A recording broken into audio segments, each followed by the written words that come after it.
Kampuni essima amafuta ga Uganda mu Bunyoro eya Sinoko ewagidde abayizi abakola obulungi mu Hoima ne Kikuube.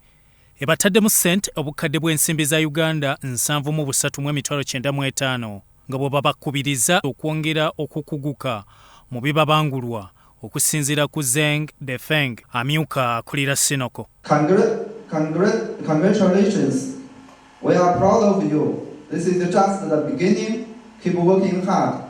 Be confident and never stop learning.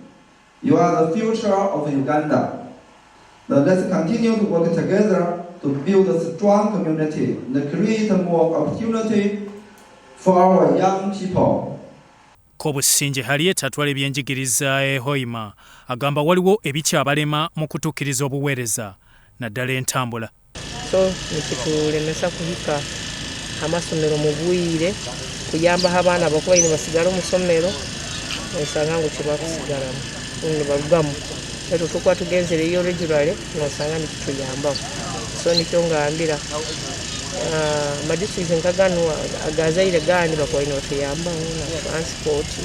Zakaria Lubega akakasiza nti okuva omwaka ogujja ebisinga ku kusima amafuta bajja kuba babimaliriza. Intebera tubase kuya amashita kandi tukuteekateeka ngo n'omurimo ogwe nugwija kuba nuguha omwaka ogukwija omucweka ky'omwaka ogurikwija nugwija kuba nuguha abokuba ogw'omwaka ogurahwire emirimo nyingi ey'okwombeka ebintu ebikuza kubasa kugira ngu kuya amashita okuzimu okugacencura na n'okugatambuza neija kuba yahwire. Uthman Kadiri Mubaraka ssentebe wa RC y'okutaano e Hoima ategezezza nti entegeka ya Sinoko egenderera okutumbula ebyenjigiriza. Mukubasaba inywena mu encouraging abaana banyu kuperforminga kulungi niko basobole kurango baba abamu abajja kufuna omugisa gw'okusasula school fees Sinoko kali ne basasula oboli aho mu masomero ag'amaani itwa abazaire abamu ge tubaire tutakusobola akusomeseza abaana baitu. So kino kikuyamba muno ku improving household income.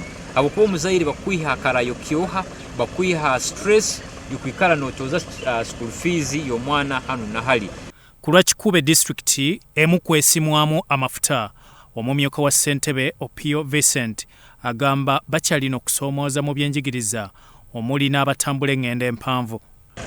Twina ekizibu ky'amaanyi ngu still nka mu Kikuube district bogenda mu sub counties nka Kaboya na Kyangwari tukyali n'olugendo lwaire na mbera omwana kuli bata nagenda ku accessing a government school.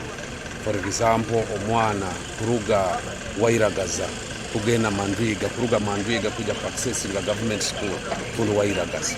Aradiso wa Hoima Rogers Mbabazi asanyukidde entegeka ya Sinoko mu byenjigiriza n'emirimu emirala.